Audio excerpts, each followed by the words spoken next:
Shane Warne, the Australian leg spinner, has rewritten the record books and, according to most, single-handedly revitalised the art of leg spin.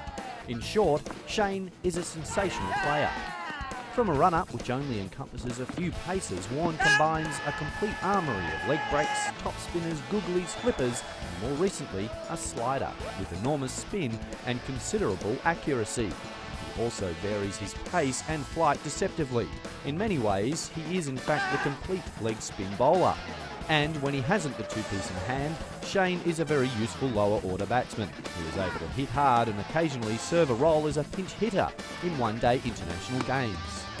Although he started his international career in disappointing style, taking 1 for 150 against India in 1991-92 in his first test, Shane has occupied a central place in the Australian teams for the majority of the decade.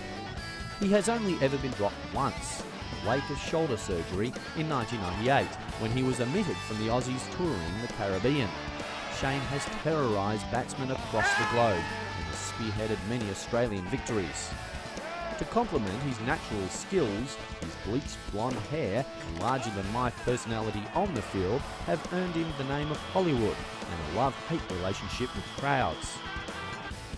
And that has ensured that he draws spectators through the turnstiles almost whenever and wherever he plays, especially in his home state, Victoria. As is often the case with the greatest cricketing stars, Warne has been no stranger to controversy over his career, and his exploits off the field have consistently made headlines. An example of this occurred in December 1998 when he was forced to acknowledge revelations that he and Australian teammate Mark Waugh had accepted money from an Indian bookmaker while on tour in the subcontinent of Sri Lanka in 1994.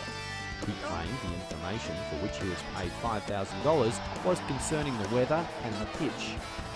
But the more infamous instance of when his exploits off the field made headlines globally was when Shane was stripped of the Australian cricket team vice-captaincy after revelations that he had bombarded an English nurse with lewd phone messages from his mobile phone whilst on tour. Warne, a married man with 2 children, said the nurse, Donna Smith, was equally to blame for the embarrassing disclosure.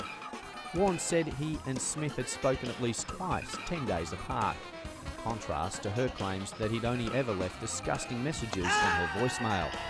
And in 1999, it was reported that Shane would keep $200,000 paid by a sponsor for staying off cigarettes, despite being caught smoking 3 days before the bet was due to end.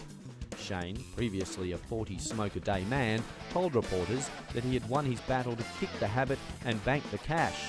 But pictures published in tabloid papers later showed him puffing away in a Barbados bar days before the contract concluded. Shane claimed the cigarette was a mere blip in an otherwise smoke-free 4-month deal with the Nicorette chewing gum manufacturer. Around all such exploits, though, Shane has continued to maintain status as one of the world's most fearsome bowlers, a notion underlined most clearly of all in the closing stages of the 1999 World Cup, and his brilliance earned him dual Man of the Match awards and underpinned Australia's memorable performances in both the semi-final against South Africa and the final against Pakistan. More recently, he has become Australia's highest ever wicket taker in tests, eclipsing Dennis Lilly's milestone of 355 while on tour in New Zealand in 2000. And he has been afforded the glittering accolade of being anointed as one of Wisden's 5 cricketers of the century. Shane is perhaps Australia's most dazzling cricketer.